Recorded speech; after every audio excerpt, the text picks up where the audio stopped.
Gugunawin ko sila kasama ng naipon. Kaya gumawa ka ng isang malaking barko na yari sa kahoy na sipres. Lagyan mo ito ng mga silid at pahiran mo ng alkitran ang loob at labas nito. Ang barkong gagawin mo ay may 135 metro ang haba, 22 metro ang luwang at 13.5 metro ang taas. Verse 16, bubungan mo ito at lalagyan ng kalahating metrong pagitan mula sa bubong hanggang sa tagiliran. Gawin mong 3 palapag ang barko at lagyan mo ng pintuan sa tagiliran. Palulubuhin ko sa tubig ang buong daigdig at malilipon ang lahat ng may buhay sa balat ng lupa. Ngunit ako'y gagawa ng kasunduan namin. Isama mo ang iyong asawa at mga anak na lalaki, pati ang mga asawa nila at pumasok kayo sa barko.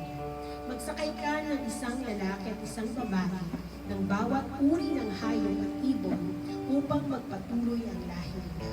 Magsakay ka rin ng isang pares sa bawat uri ng ibon at hayop at mga gumagapang sa lupa upang magpatuloy rin ang lahi ng ito. Maglaan ka ng lahat ng uri ng pagkain para sa inyo at sa kanila.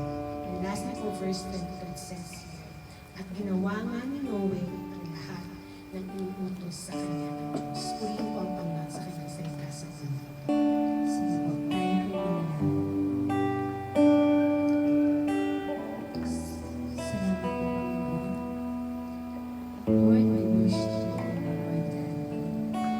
Salamat po, Panginoon, sa umagang ito, Lord, na kami po, Panginoon. Ay dinala po, Panginoon, sa lugar na ito. Lord, upang kami makalapit ng may kalayahan sa iyo, Lord God. Salamat, Panginoon, dahil ikaw po ang Diyos namin, Panginoon, na nag-aayos, Panginoon, ng aming mga buhay, nag-aayos, Panginoon, ng aming mga puso. Lord, purihin ka, Panginoon, at pangunahan mo kami, Panginoon, sa umagang ito, Lord God. Ikaw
pasensya mo, Lord. Sapat na, Panginoon, ang pagmamahal mo, Lord. Upang kami makatayo, Panginoon, Lord God. Sa anumang sitwasyon na meron kami, Panginoon. Panginoon, sapat na, Lord, ang kanina mo, Panginoon. Panginoon, upang magiging malakas kami, Panginoon. Sapat na, Panginoon, Lord, ang pagpapalagi, Panginoon, Lord. Kung ano yung binibigay mo sa akin, Lord, upang makatayo kami, Panginoon, Lord God. Lord, purihin ka, Panginoon. Salamat sa biyaya, Lord, ng kapatawaran, Lord, na patuloy na binibigay mo sa akin. Lord, hindi kami karapat-dapat, Lord. Ikaw ang dapat sa amin, Lord. Purihin ka, Lord. Sambahin ka, Panginoon. Salamat po, Lord.